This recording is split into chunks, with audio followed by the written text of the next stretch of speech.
समोसा चटनी हो समोसा चटनी सैया हमरा के ले आई द समोसा चटनी ए राजा हमरा के ले आई द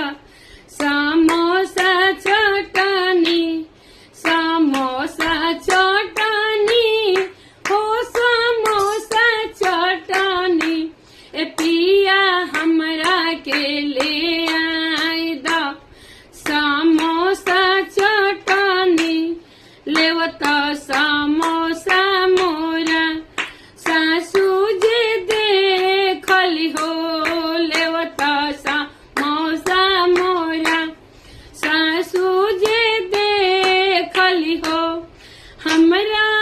नैहर से भाई के बोलावे लगली हमरा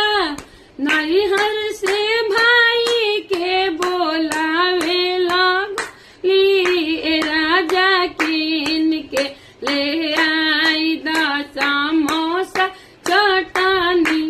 ए राजा कीन के ले आई द